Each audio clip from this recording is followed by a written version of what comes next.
Let me ask you something uncomfortable. What if everything you've been told about building wealth in your 20s is completely backwards? Not slightly off, backwards.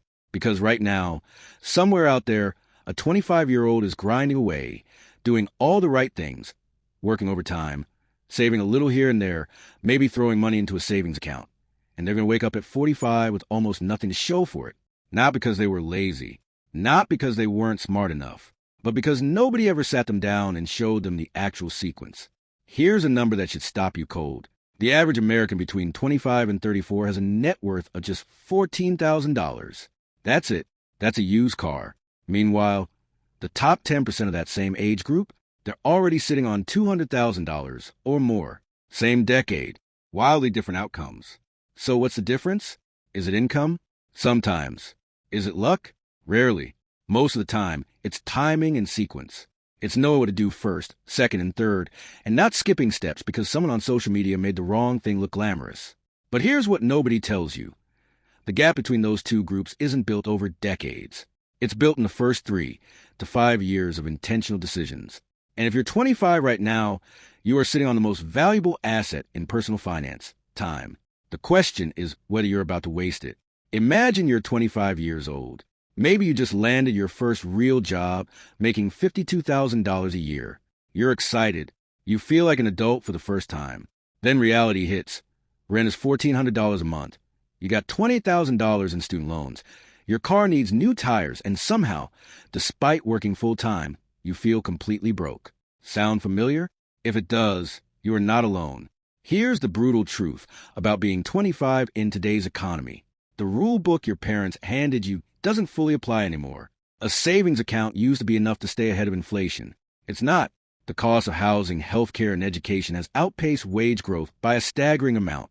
According to the Federal Reserve, the median wealth of millennials is roughly 20% lower than what Gen X had at the same age, even after adjusting for inflation. And yet, and this is the part that drives me crazy, the solution isn't complicated. It's just not taught. It's never in school. It's barely talked about at family dinners. Most people figure out too late, after years of spinning their wheels. So what do you actually do when you're starting from 0 to 25? What's the real sequence? What matters first, second, and third? If I could rewind and hand myself a blueprint, this is exactly what it would say. So let's break this down. First, let's talk about the foundation. Because you cannot build anything lasting on sand. Before you invest a single dollar, before you even think about the stock market, you need a financial floor. I'm not talking about a full 6-month emergency fund yet. Just $1,000 to $2,000 sitting in a high-yield savings account.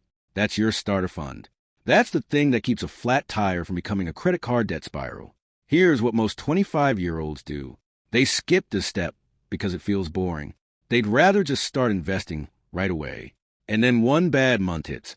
A medical bill, a car repair, an unexpected move, and suddenly they're pulling money out of investments at the worst possible time or racking up 24% interest rate credit card debt. Think of this emergency fund like the foundation of a house. You wouldn't build walls without it. Everything else we're about to talk about, investing, building wealth, buying assets, sits on top of this. The good news? A $1,500 emergency fund is achievable in 60 to 90 days for most people with an entry-level income if they're intentional about it. Open a high-yield savings account today. These are currently paying around 4 to 5% annually, which is dramatically better than the 0.01% your big bank is probably offering you right now. Now, here's where it gets interesting, because debt is your actual enemy, and I mean that literally. Look, I know the advice pay off debt sounds as exciting as watching paint dry, but hear me out, because the math here is violent. If you're carrying $8,000 in credit card debt at 22% interest, you are losing $1,760 every single year to interest alone. That's not debt. That's subscription to being poor. And yet the average American between 25 and 34 carries about $4,200 in credit card debt. Some of you watching this are way above that. Here's how I think about it. Any debt above 7% interest should be treated as a financial emergency. Why 7%? Because historically, the stock market returns around 7% annually after inflation. So if your debt costs more than 7%, paying it off is literally a better return than investing. I'd use the avalanche method. Attack the highest interest rate debt first, while paying minimums on everything else. It's mathematically optimal. Yes, The snowball method feels better emotionally, but we're not here to feel good. We're here to build wealth. Now, here's a nuance.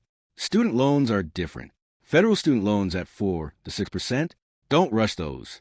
Put that energy into investing instead. The math works in your favor. But private student loans above 7%, treat those like credit card debt. This leads us to the next crucial point, capturing every free dollar. And I'm talking about your 401k match. This one is so simple, and yet so many 25-year-olds miss it, and it physically pains me every time. If your employer offers a 401k match and you are not taking a full match, you are literally leaving part of your salary on the table. This is not a metaphor. If your company matches 50% of your contributions up to 6% of your salary, and you make $52,000, that's $1,560 in free money every year. Think about that. $1,560 you do nothing extra for except contributing your own money first. That is an instant 50% return on your investment before the market does anything. After you've captured the full match, you don't necessarily need to max your 401k right away. Contribute up to the match, then redirect extra dollars elsewhere first.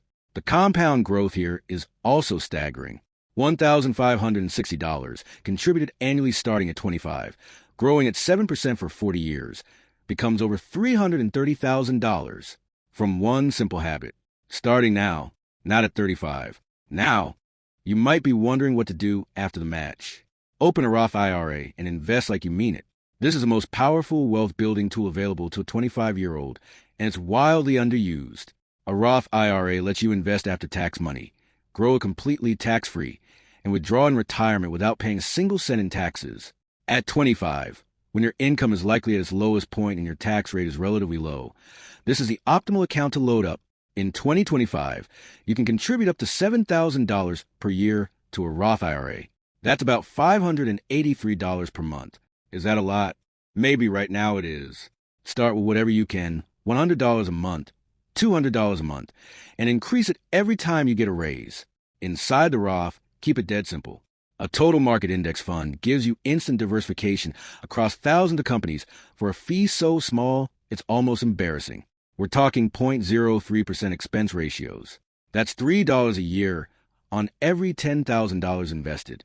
A 25-year-old who maxes their Roth IRA every year from 25 to 65, investing in a simple index fund, would end up with over $1.8 million tax-free, assuming historical average returns. Tax-free, not tax-deferred, not taxable, free. But wait, there's more to this. Here's what most finance channels don't tell you. At 25, your biggest investment isn't in the stock market. It's in yourself. Think about it this way. If you're making $52,000 a year and you get to $75,000 within 3 years through a promotion, a job switch, or building a skill that makes you more valuable, that's an extra $23,000 per year flowing into your life. No index fund in the world will return you $23,000 annually on a $52,000 base. According to the Bureau of Labor Statistics, workers who switch jobs strategically earn 10 to 20% more than those who stay put. In your 20s, loyalty to a company that isn't investing in you is just slow-motion wealth destruction. So what skills? Think high leverage. Sales, software, data analysis, financial modeling, digital marketing, copywriting, project management. These are skills the market rewards aggressively. Take a $300 online course. Read 3 books on negotiation. Then actually go negotiate your next salary. Because 85% of people who negotiate their salary get at least some increase, according to a Salary.com survey. Your income is the engine. Everything else is how you direct the fuel. This leads us to the final crucial piece. Once your emergency fund is solid, your high-interest debt is gone, you're capturing your employer match, and your Roth is funded. Now we talk about scaling. At this stage, you go back and max your 401k, $23,500 in 2025. Then you look at taxable brokerage accounts for overflow. Same philosophy, low-cost index funds, consistent contributions, don't touch it. And somewhere around 28 or 30, if you're in the right market and situation, you start thinking about real estate. Not because you have to, but because real estate provides something stocks don't leverage. You can control a $300,000 asset with $60,000 down, and tenants help pay it off over time. House hacking, buying a small multi-unit property, living in one unit, renting the others, is one of the most powerful wealth-building strategies available to someone in their late 20s. I'm not saying rush it. I'm saying aim for it. Have it on the roadmap. So, what do you actually do with this information? Step 1 today. Open a high-yield savings account and automate $50 to $100 a week into it until you hit $1,500. This is your financial floor. Non-negotiable. Step 2 this week. Log into your employer's 401k portal and confirm you are contributing at least enough to get the full company match. If you're not, fix it right now. This takes 10 minutes. Step 3 this month. Open a Roth IRA at Fidelity, Vanguard, or Charles Schwab. Start with whatever you can, even $50 a month. Buy a total market index fund. Set it to auto-invest. Forget about it. Step 4 this quarter. Write down every debt you have. Balance, interest rate, minimum payment. Rank them by interest rate. Attack the top one aggressively while paying minimums on everything else. Step 5 this year. Identify one marketable skill you can build that would justify a 10 to 20% pay increase. Invest in learning it. Course, book, mentor, whatever it takes. Then use that skill to go get the raise or the better job. That's it. 5 steps. A framework built in weeks that will compound into wealth over decades. Here's the truth, and I want you to sit with this for a second. Starting from zero at 25 is not a disadvantage. It is a starting line. The people who win the long game aren't the ones who got lucky at 35. They're the ones who built the right habits at 25 and let time do the heavy lifting. The sequence matters. The foundation matters. And you, right now, today, have more time on your side than you will ever have again. Don't waste it. If this gave you even one thing to act on today, do me a favor and subscribe. We drop videos like this every week to help you build wealth on a real person's income. And next week, we're breaking down exactly how to negotiate your salary, including the word-for-word scripts that most people are too scared to use. You don't want to miss that one. The best time to start was yesterday. The second best time is right now.